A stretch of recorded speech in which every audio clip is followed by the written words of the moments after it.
Close your eyes and picture what, to you, the perfect child looks like. What color hair do they have? What color eyes? Are they chubby or skinny? Are they smart? Are they athletic? When I was little, the perfect child to me had blonde hair, green eyes, the highest ISIP score in all of their class, and was a master gymnast in a sport that I really sucked at, but that I wanted my child to excel in.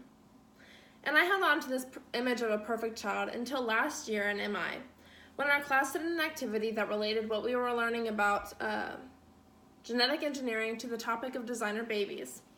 And in this activity, we had to fill out a table indicating whether we would or would not genetically engineer our baby in a certain way, or genetically engineer them to have a certain characteristic or not. And then afterwards, we had to stand in front of our class and justify why or why not we would genetically engineer our baby in this way. And when I looked down at my table, I realized, despite having this already existing image of what a perfect child would look like to me, I realized that I had only checked boxes, yes, if they had a relation to a disease, such as eliminating my child's sickle cell disease or inserting an AIDS resistance gene into their genome. And looking back at this activity, I realized that the reason I only checkmarked yes on disease-related characteristics was because I was too embarrassed to get in front of my classmates and justify why my child should have a higher intelligence, a higher natural athletic ability than any other child in the world. And in that moment, I recognized the fraud-like, dishonest aspects of genetically engineering a baby just so that they have a better social status. So while we all have our own image of the perfect child, opening up genetic engineering to the public in the near future will not mean advancement of society or human health in any way, but will instead be solely an advancement of social inequality. Now, before I start talking about the social implications and controversies surrounding designer babies, I want to give you some background information into how a designer baby could become something in the market in the science industry. So for a long time, scientists have been trying to solve the problem of genetic disorders, which can't be solved with simple drugs, but rather you would have to go in and change the genome to cure the disease.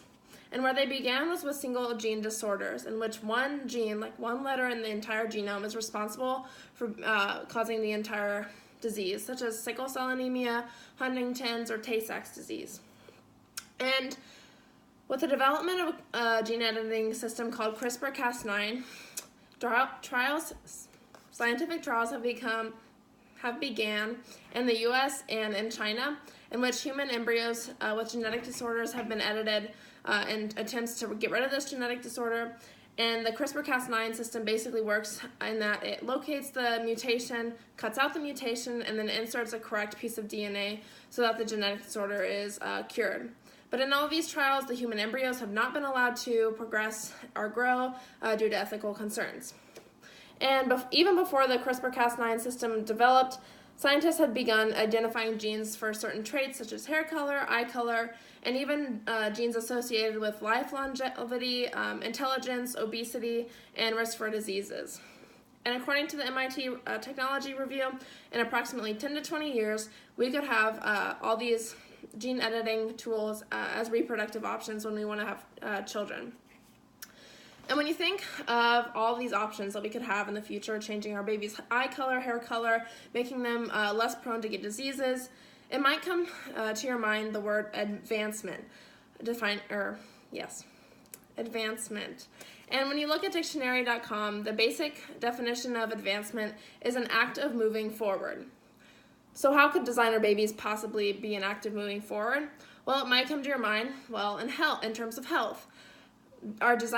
These designer babies could have easier lives in the terms that they wouldn't have to face common day problems like having a muffin top or having to study or having to face diseases such as color blindness. And they would also have longer lives if we could figure out a way to edit a gene related to life longevity. So essentially, these designer babies would be invincible to common day problems that we face as we age. And since there's no specific population in the dictionary.com definition, you might assume that all this progress and advancement would apply to every single family in the American culture. And according to the list of pros for designer babies on futureforall.org, this society progress could be promoted because a child being genetically engineered would have a, quote, better chance to succeed in life. And it would be because genetically engineering babies would be a leap toward having more flawless, fantasy-like human race in which there would be no need for glasses, no need for dieting, and no need for studying, things that we sometimes hate doing, but really in reality benefit us. But if you think that designer babies, if you think of it, the advancement that would come along with designer babies as being in a positive direction, your understanding of the topic is very superficial, and you have an incomplete understanding of the social and ethical problems that would arise if genetically editing babies in this way would become available to the public. So we must dig deeper into the definition of advancement. And when you look on the same page, dictionary.com, you find another definition of advancement as a promotion in rank or status. And this definition is much more individualized than generalized to a whole population, because one single individual is more likely to rise in rank or status than an entire population. So who would this be? Well, an in vitro fertilization procedure costs $20,000 alone, and this is just the process of fertilizing an egg in a dish, which would be the first step of genetically engineering a child. And with added genetic modification, the MIT Technology Review estimates that the price would rise to approximately $100,000, much more than most American families make in an entire year. And with this knowledge, technology writer Alex Salkover and Carnegie Mellon engineer fellow Vivek Wadhwa argue that genetically engineered babies would essentially be a boutique treatment for wealthy folks seeking an edge for junior. And in this light, advancement becomes more connotative of an advancement of social inequality rather than an advancement in a positive direction. But how big could this social gap become between impoverished and wealthy? Well, here's the problem. There's already disparity. Impoverished people already suffer more from chronic health problems than other more wealthy people.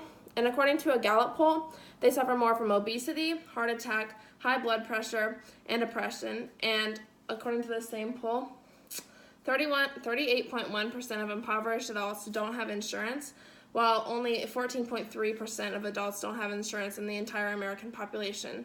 So basically, these poor people are less likely to go to healthcare facilities because they don't have the money to pay for the services or the coverage to get these checkups for free. And this leads to professionals in the science field, such as science journalist Antonio Regalado from MIT, arguing that there would be a dystopia of super people created. Just be quiet, I'm recording myself. Okay. I'm in the middle of okay. And this dystopia of super people would include a social elite that would take over the workforce in terms of being more qualified for certain jobs. And we'd have to change our education system, our sports, our government welfare programs, and more, just to accommodate for these people who have purchased intelligence, purchased talent, and purchased extra years of life. As